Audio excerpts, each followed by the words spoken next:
Hello and welcome to Seattle City Makers. I'm your host, Jon Scholes. Welcome to our latest episode. I am pleased to be joined by a great friend of mine, Angela Dunleavy, who is a city maker in her own right, has shaped a number of food and beverage and hospitality experiences here in Seattle, of course, as the CEO of Stowell Restaurants for a number of years, CEO of FareStart, CEO of Gournando, and now she has her own venture, Rally Hospitality, which is a hospitality and events company. We talk about that and much more. I hope you enjoy my conversation with Angela Dunleavy, CEO of Rally Hospitality. Well, welcome back. Thank you. In person this time. Yeah. I was looking, it was almost 6 years to the day that you joined us on the precursor to Seattle City Makers, which was Seattle Speaks, during those early days of the pandemic. And we were virtual. And it was the early days of dog ownership for me. We were both, me too. We were both new parents at the time of dogs. Yeah. Now mine's turned into a real old man. Yeah, Leo. Yeah.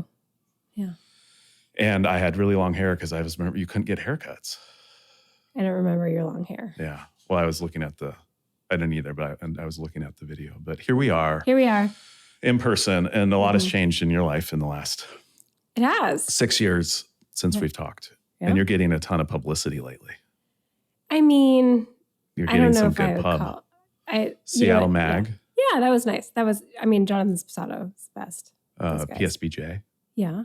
Yeah. Thank you. I mean, it's been nice to be recognized.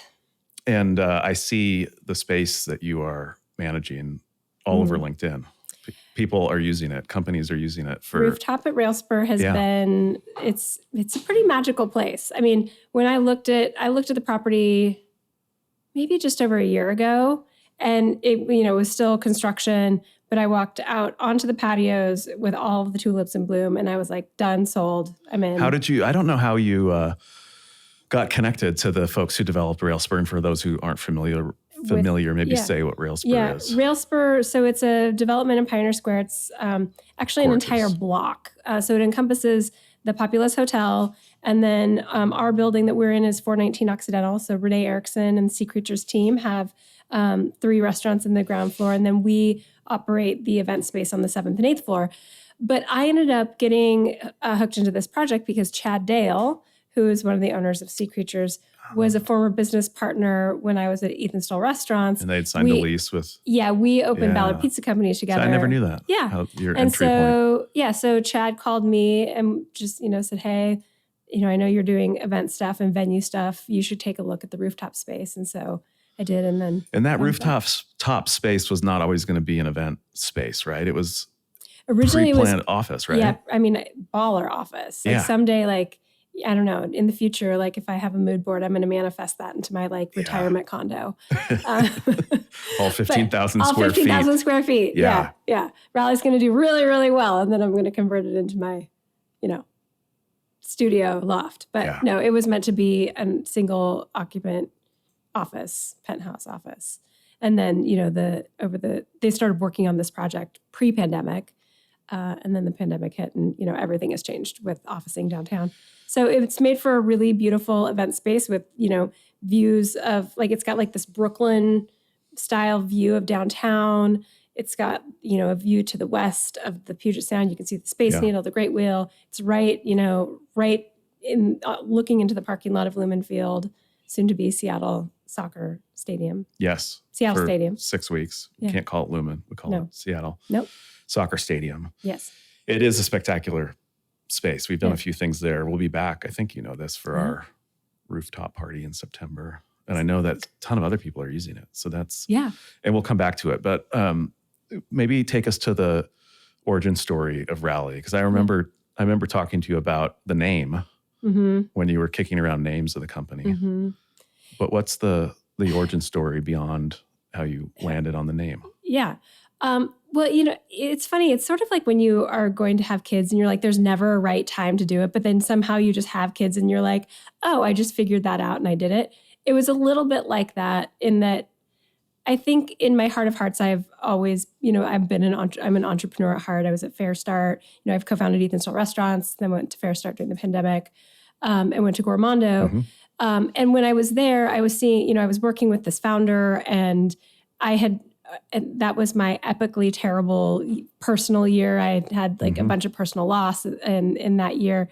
And it just sort of took me to this place of like really thinking about what I wanted to be doing with my life, how I wanted to be showing up for my kids, just really my place in not just Seattle, like in the Seattle scene, but like, in my entire life. So I went into it not really knowing what I was going to land on, but I knew I had, these handful of experiences and talents and, and sort of put it together. And it started with 2 clients where I was doing some, consulting placemaking in corporate buildings, working with the Sounders a little bit at the time. And it just ended up growing. But, the name Rally, which, we talked about that and we had a little, I polled a lot of people. Tested it. I tested it, yeah, but it really like works for me because I realize how much I actually say that in my normal life anyway. Like I tell my boys like, okay, let's rally. Like we got to rally.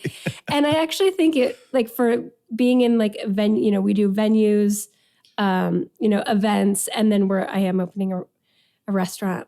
It's taken me a long time. I'm calling it a restaurant, bar, space. I don't know. Don't call it an event space. I'm not calling it event space. Yeah. That only happens at the State of Downtown. I know. I told 1,200 people it was an event space. Thanks for that.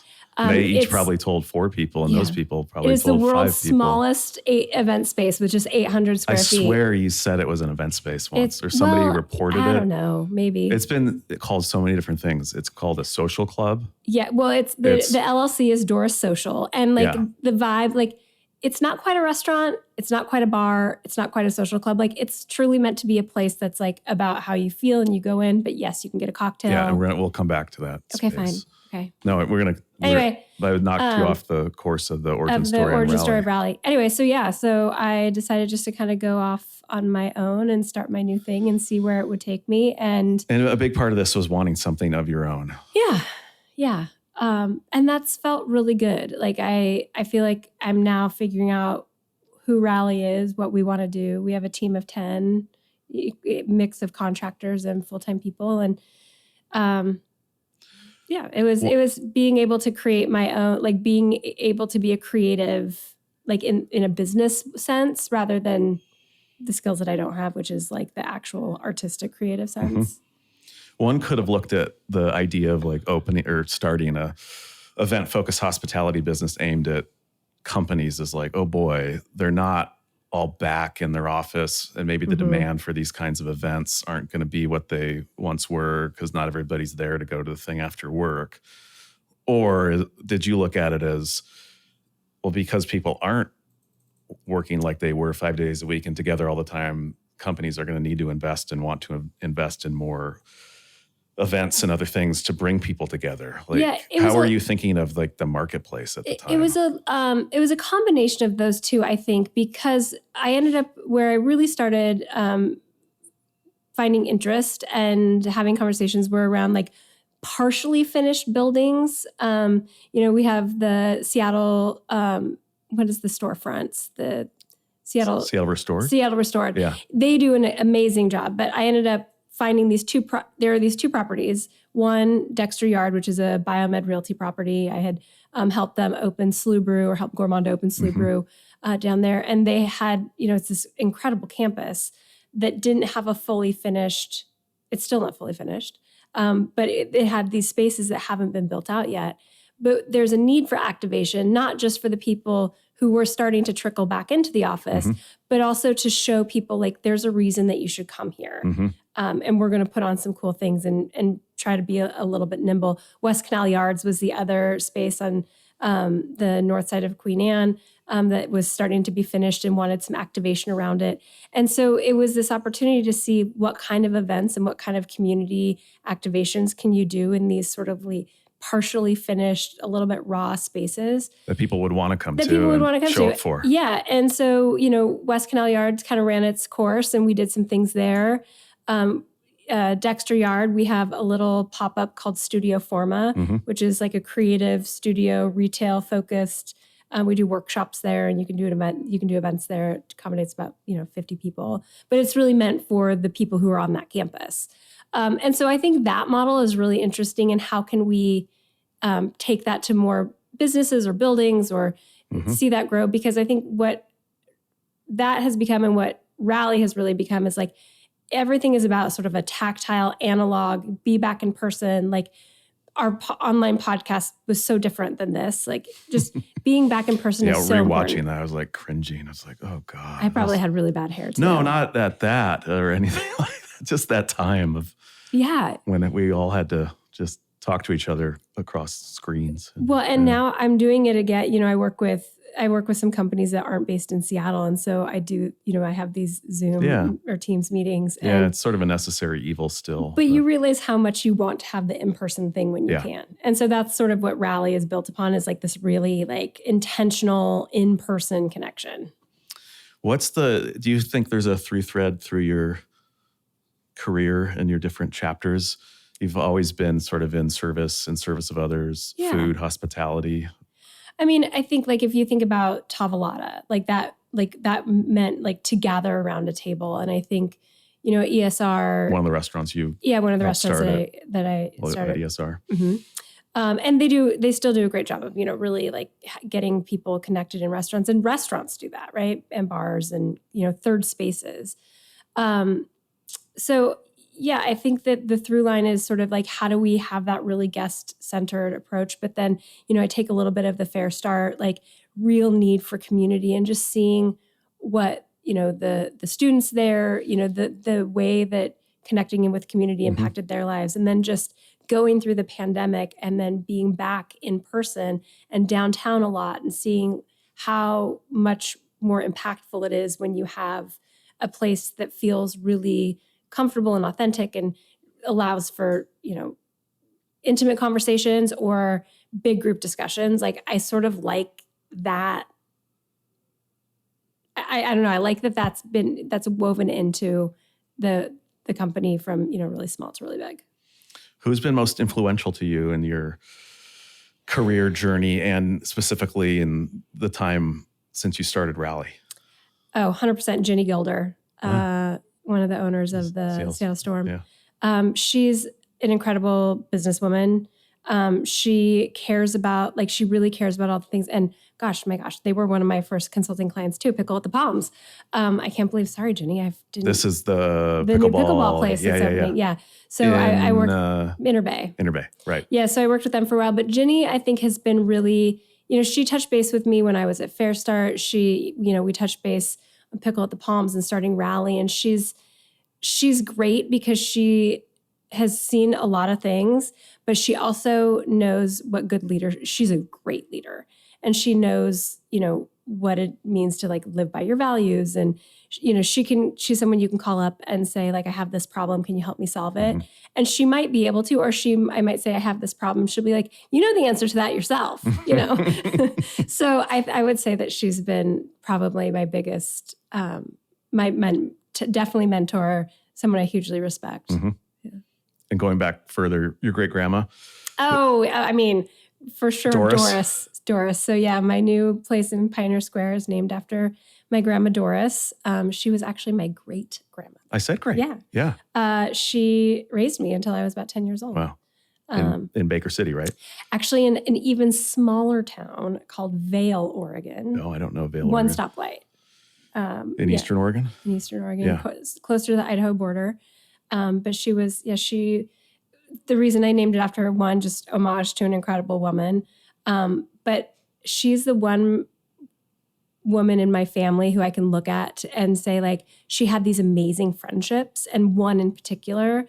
And I think, as we come out of the pandemic and as I, getting a little bit older, like those friendships are so important. And so it's sort of this homage to like, they're good for you. Female friendships and good for our health. Good for, yeah. And female, male friendships. All friendships are good, but yeah. And now a word from one of our great sponsors. Clark Construction Group is one of the largest building and infrastructure companies in the United States. For more than a century, Clark has delivered the assets that strengthen our nation.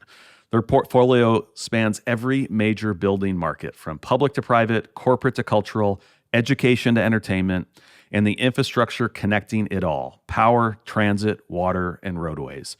Visit their website at www.clarkconstruction.com to learn more about their work.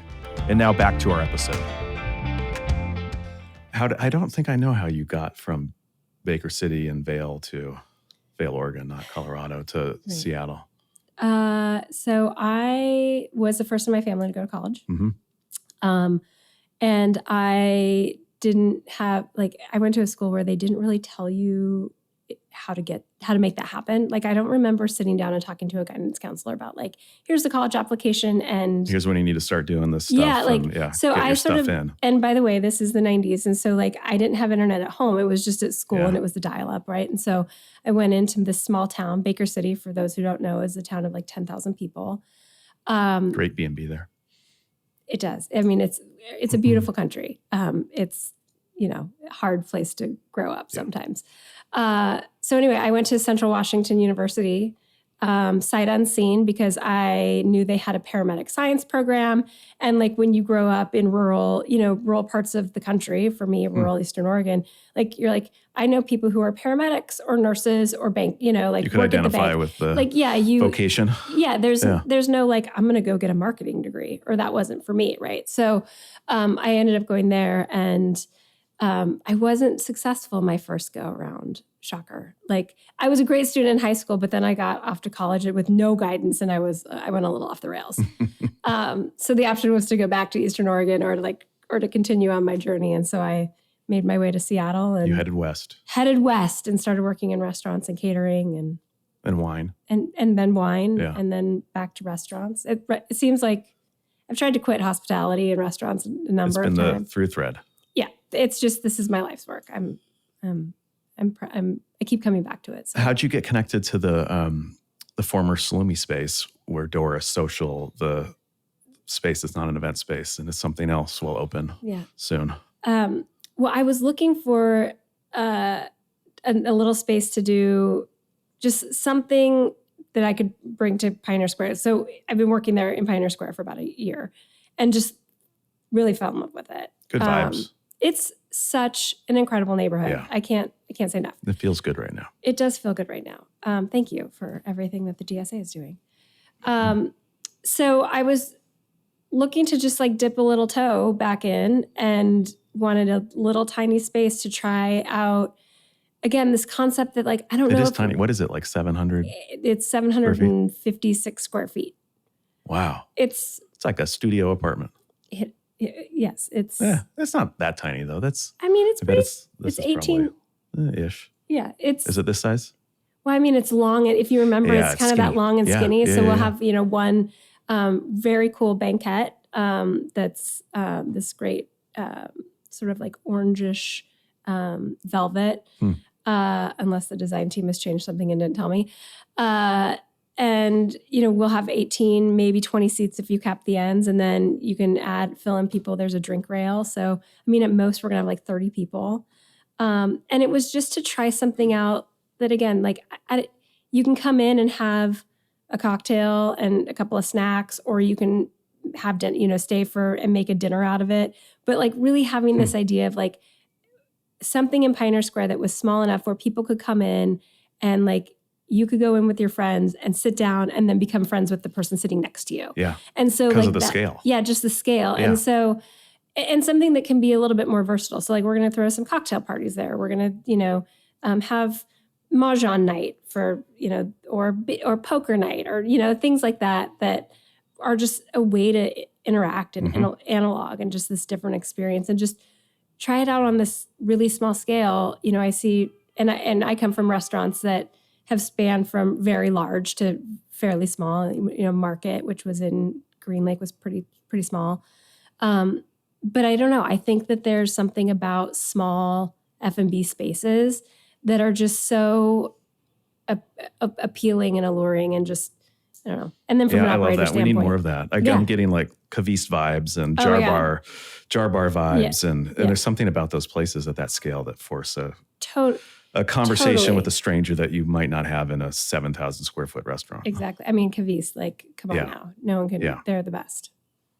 When are you hoping to open? I know it's been a bit of a challenge and slog to get permits and all of that. Yeah. June 3rd is when we're targeting to open. Yeah. That's close. Uh-huh. Awesome. Yeah. It's really close.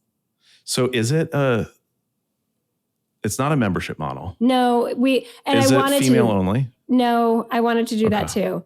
So I really did want like a girls' clubhouse, like where like you could go in like with all your girlfriends and you don't have to worry about like somebody's there on a date or some guy's in trying to like what. No offense. Yeah, no offense. I mean, we go out for cocktails sometimes. But you would be able to go there if you went with me. Anyway, not doing that. I can go by myself now. Now you can go by yourself. Okay, June 3rd. Yeah, June 3rd. Maybe I'll see you there. But again, I think that this is what I've sort of appreciated about the journey of Rally, which is like we're kind of staying nimble and figuring things out as we go. And like, like we had this idea for a social club and probably someone in PR is like, terrible. You should know what you're doing before you start talking about it to anybody. But whatever, sometimes you figure that out. You're iterating in public. Who cares? And you can still do it. And we can still do it. At some other location. Yeah. I would love to do a women's only social club. I think that would be so amazing. So that would be a very cool before I go back to Railspur, is Sea Creatures your food and beverage partner at Doris, or how's that? No, we have an amazing chef. I haven't told you about this. Okay. So Neil Duncanson is our chef. He was most recently at Cafe Suleiman. They were on the long list for James Beard. Yeah. And he worked at Stable and Fancy way back in the day. Oh, cool. And then I'm also working on this project with Emma Stimson, who was the original hostess at Union. Oh, wow. Which was even preceded me in Ethan's restaurants. Yeah. And then she worked at How to Cook a Wolf, but she opened Rhino Room and Copal. And so she's the creative force behind this and has done an incredible job. So I've got Neil and Emma sort of taking the charge on Doris and then, all the creative. And then I'm coming in and, asserting my opinions where needed. And so Emma and I will be there. I'll be there. She and I will probably be there a lot, at least at first, in the front of the house. So it'll be fun. Awesome. I know. I get to play like in the restaurant business again. That's like tomorrow, June 3rd. Yeah. So Railspur, is there a favorite event that you've had there, or like the way somebody's used the space or how they've orchestrated the event that really like stands out? I know you've had some great companies and brands in there. PSBJ just did their 40 under 40. Alaska Airlines had a big celebration a couple of weeks ago around their new international routes. Yeah. I want some tips so that we can make our roof deck party even cooler than what they've done. Oh, yeah. I think two events that really stand out to me. One, Sub Pop Records did their holiday party there. Oh, cool. I think I could say that. And they had some of their musicians playing on the stair. So the event space features this really cool staircase that goes from the 7th to the 8th floor. But it's meant to be sort of a stage. Actually, I have 3 events. Jordan Babineau did a TED Talk there, so former Seahawk player. And he used that stage, that staircase as sort of a stage, which I thought that was really cool. But then I think the event that did such great job of utilizing all of the different spaces was the local FIFA local organizing committee when they did an event in June, sort of with honoring all of the nations that are coming to play here. And so they had, we worked with a tea company, and they had a little tea room in one of the upstairs spaces, and there was, dancers, indigenous dancers on the main floor. And there was like every room had sort of something different going on, which I think is really cool. It makes that space really unique because you can do that. Keep people moving. Yeah. Yeah. So you mentioned FIFA, and I know you've been involved in this thing that you haven't been able to say a lot about that involves a thing that starts with a B that floats. Right. Yes. Can you talk about it now? Yes, I can. So the Seattle Soccer Celebration is taking place on Pier 62. From June 11th to July 7th. And one of the things that will be featured predominantly on the adjacent to the pier is a 250-foot barge. Wow. That we are working closely with the local design build firm to basically turn this barge into like a mini, there will be a soccer pitch. So it's like a little soccer stadium within a barge. There will be probably some pickup games, some fitness, but it's really a place to go have a watch party and feel like you're in this, soccer setting. And so we'll have food and beverage there. It'll be a ticketed, Sounders. There will be a lot of Sounders specific events taking place on the barge, but we're doing public events on both the barge and the pier. It's been wild. I know more about like Coast Guard regulation. Where'd you find the barge? Tide charts. And we worked with a company. It's a local barge. Yeah. We worked with a production company. Like there's a guy who lives in Miami, and his whole job is to work with companies throughout North America and Europe and Asia on like water activations. So like, think like, I don't know, Red Bull diving platform type things, things that, go on barges. Experiential stuff that on barges and other things that float. And other things that float. And so we worked with him to really understand like the safety needs and also like where are we going to get said barge and where we're going to find the engineers who need to figure out how to build the gangway to adjust to the tides. I mean, it's a whole thing. So you said June 11th? June 11th. It appears on the waterfront. Yeah, it'll appear. That's our first event. Yeah. Yeah. And some of it public access. Yep. Some of it ticketed. Yep. All 10 days on the pier. So all 6 match days that happen here in Seattle, plus any other US, Mexico, or Canada game day. So total of 10 days. And then throughout the month, there will be, a smattering of private, like it's available for private rental. So there will be some private buyouts, but then when it's not being bought out, there will be ticketed events and people can get in at different price points. And so also with the fitness events, we want to make it accessible so that everyone has a chance to experience this really cool, never been done in Seattle, really incredible Super experience. Cool. Yeah. What happens after World Cup with the barge? We take it all apart. Yeah. And then 6 months from now, it might be, I don't know, hauling fish in Alaska. Cool. Yeah. And maybe do it again for some other event. Yeah. Maybe we should do the NFL draft on a barge. I'm so here for that. Well, we talk a lot of time. So for everyone, can you imagine that with the downtown skyline? It would be amazing. Background. And you could do this podcast on the barge. Yeah. With Roger Goodell. I mean, I thought I wanted to be the NFL podcast partner here. We could do it together. We could both interview Roger Goodell and the first round pick for the Seahawks. Okay, I'm down with that. That would be cool. Because we're expressing interest, but we haven't formally bid. I know. And we need like that big, huge space. Well, the pier, yeah. I mean, pier, what is it, 50? It'd need to be a big barge. Yeah. Many barges, probably. Well, I think they did it in Miami. On a barge? Yeah, but it was connected to it. Yeah. I mean, there was a thing. Yeah. But anyway. I now know how to do that. If we get the just putting it out there, Beth Knox. Yeah, exactly. That if we got the NFL draft. Where did the barge idea come from? Like what's the origin story on this experience? Again, things not ever on my bingo card. This barge experience is one of them. So I actually started working with the Sounders on this in the fall of 2024. And there's this Chris Kamer is on the biz dev team at the Sounders. He's a Ballard kid, soccer kid. Mm-hmm. And he was like, it would be so cool is if we had this barge and we could set up. And so we just started like ideating on it. And I got pulled into this conversation and we were actually looking at building a permanent barge. We went through the process and ultimately landed on what we're doing. But yeah, it was just like, it's amazing. Like one person on a team has an idea and then you get with other people and you just start. So Seattle. It's so Seattle. I bet there's not another host city that's going to have barge watch parties and a soccer pitch on it. This is going to be the best of the best. I think, no doubt. Yeah, I think the experience down here is going to be phenomenal. And I really hope locals don't decide to stay away because it's going to be crowded. And if you do, you're going to miss out. It's going to be such a vibe and so many great places to watch soccer and you don't need. And one of them is certainly inside, not Lumen Field, Seattle soccer. What are we calling it? Seattle Stadium. Seattle Stadium. But there's going to be so many places for free that you can.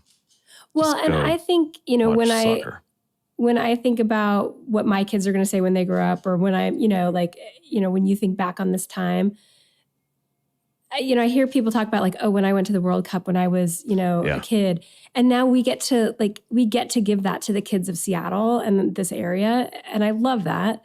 And what a incredibly uniquely only Seattle thing to be like, I went and I, watched the World Cup, and kicked a soccer ball around on this floating in this floating Elliott Bay on one side and downtown on the other. And I think that, this really is meant for locals. I mean, we will have other fans in, but like, this is a gift. This is for Seattle. So like, this is meant for come down, it's not just happening on game days. So if you want to avoid, the traffic of those days, you can still come down and experience other watch parties. And just World Cup is such a vibe that is so foreign to the US because it's just not, we've never seen anything like it. So. And more matches than ever. And more matches. What, 148, something like that? Yeah. Yeah. A lot. Yeah. Mm-hmm. And so, I mean, a lot of attention around these 6 matches that we'll host, but like there'll be watch parties around all the other ones too. Mm-hmm. And hopefully we get to do it again in 2031 with the women. Yeah. And then rugby. Oh, that's right. I always forget about rugby. Yeah. Yeah. It'd be cool.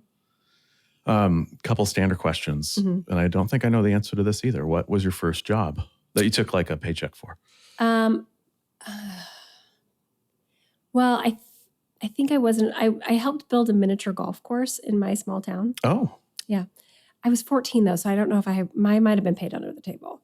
But that was a very fun, cool job. You built it. I built it. Cool. Like I was out there with like a shovel. Yeah. Like it was great. But my first actual job your putting skills here on the. It's gonna be sad. Oh, okay. You haven't kept up. Yeah, I don't know about that. I've changed to pickleball. Yeah. No, I scooped ice cream. Charlie's Ice Cream Shop. Okay. First in Maine, Baker City. Yeah. Yeah. I think you went by there with your family when you were, whenever that was. I think I did. That you vacationed in beautiful Eastern Oregon. Yeah, we passed through. Yeah. Baker City. Yeah, and it's still there. Charlie's Ice Cream Shop, still there. Yeah. The nacho cheese pump and made a lot of malts. Oh, yeah. Had all the candy that, That's where your hospitality career was germinated. Yeah. I will say, though, my second job was the only job I've been fired from, and that was at McDonald's. So you can't come out of like a small town in a rural area if there's a McDonald's or a Dairy Queen. I feel like it's a rite of passage that you have to work that, in the drive-through. You did the drive-through? What was your transgression for why you got fired? I no-showed like 3 days in a row. You just didn't come. You were done. But then I went on the 4th day and they were like, quit. well, yeah, I just took some extended days off without telling some time them. Away. And then I came back and they were like, so we didn't expect you to come back and we'll take your McDonald's hat, please. I don't know, whatever it was. Before I get to our final question, what do you think makes like an exceptional event? Like, how do you think of the production curation of the event experience? I think what makes an event, or even walking into a dining room, and this could be an event at a grand scale or like going into someone's home for a party, is that when you walk into the room, you're sort of transcended, and it's sort of this feeling that you have that is less about the space and more about the feeling around you. So that you've walked in and like, whether it's, your olfactory senses or like you're seeing like something, and then just the way that you're sort of enveloped into the event, I think makes it or breaks it. So it's like the first 5 minutes, really. Like if you can land that and feel really great about what you've just walked into. Your senses are like stimulated. Yeah, then everything. Engaged. Then everything on top of that, I think, just sort of flows and works. And then I think finding just the right vibe that goes with the right group of people. Like I don't know, we did the Henry Art Gallery gala at Rooftop, and it was so fun and wild, and like it totally fit and worked for them. They had like roller skaters and cheer squad and like nothing I would have ever thought of, but it totally worked for this event because it was so like it was this ungala vibe. And so I thought that was like that's an example of something where you just walk in and you're like, whoa, this is like I'm just transported. And you're not in Seattle, but you're not like you don't know where you are. You're in this other sort of universe. And if people want to explore utilizing your spaces and partnering with you, they can go to your website, which is rallygroup.live. .live. .live. Okay. And then for the barge, we'll put a link to where people can learn about the barge in the show notes, as they say. The show notes. Seattle Soccer Celebration will be in the show notes. In the show notes. Yeah. Your assistant over here is taking notes. The producer. Yeah, the producer. That's right. You're so official. Oh, very, very How far official. you've come, Jon, since... Yeah, we're 5 years of this. Congratulations. Yeah, we've had a lot of fun. And we will invite you to our season-ending dinner, which is a lot of fun. And maybe we should think about doing it in one of your spaces. It's all of our guests from each season. Oh, that's fun. It's a lot of fun. Okay. It's a lot of fun. Our final question. Yes. Your perfect Saturday in Seattle.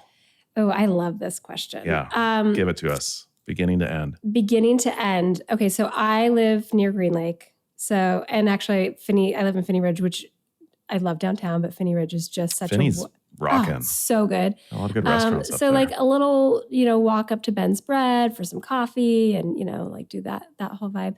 But I love coming down to Pike Place Market and go just wander into De Laurenti and get a few things for the house and either lunch at Le Pichet or if it's in the winter cassoulet from Cafe Campagna. And I could spend a whole day just kind of hanging out and just kind of walking around downtown. And it's something that I try to do with my family or with my husband every few months because tourists do this all the time. And it's fun to pretend that you're a tourist in town again. And it just easy to overlook it all. Yeah. It feels like something that I only do when I have family in town. So now we've started doing it when we don't have family in town. And that's probably a really perfect Saturday, which I don't get to do often because now my Saturdays are full of lacrosse games and baseball games and football games. Yeah, it's amazing how often the market comes up in people's perfect Saturdays. Yeah. Yeah, it'd definitely be part of mine too. Yeah. And But also we live in Seattle, which is also my perfect Saturday is on the ski hill all the time. Yeah, and so we're close to that too. So that's good. Yeah, it's hard to pick. I know. And then sports. I mean, you're a big sports fan. Yeah. Oh my gosh. Yeah. It's been a great year for sports. And I go to a lot of sporting events. Yeah. It's great to be a boy mom. Yeah. And a Seattle fan. And a Seattle fan. Yeah. Yeah, of course. Well, thank you. Cool. Yeah, thank you. It was fun. We were overdue. Indeed. In connecting. It was good to do it in person. I know. Yeah. And congrats on... Your hair's much better now. I just got my haircut yesterday. Yeah. Yeah. Love a haircut. Probably a little grayer. It is. It is. My mom said that to me the other day. It's like, you have as much gray hair as I do. Rude mom. I know. All right. Whatever. But thank you. And congrats on what you've built. Look forward to getting to Doris Social and to Railspur for our rooftop event in September. And I think I'll be there in June for somebody else's. Probably. Yeah. So, cool. And the barge. I'll see you on the barge. I'll see you at Seattle Soccer Celebration. Yeah. See you there. That's going to be good. Well, hope you enjoyed my conversation with Angela. Thanks to her for making time to come on Seattle City Makers. Want to highlight some things to check out in downtown Seattle. And of course, want to lift up Doris Social. Get there, keep an eye on their opening date, and get to the barge. We will have links in the show notes for both Doris Social and the Seattle Soccer Barge. It's going to be a great time in downtown Seattle during World Cup. And even if you don't have tickets to the matches, come on down, check it out, be part of the action, get to watch parties, get to the barge, get to Westlake, get to Civic Place for Seattle Soccer House as well. Well, thanks for joining us on this episode of Seattle City Makers, presented by the Downtown Seattle Association with support from James Cito and production by Thread Theory.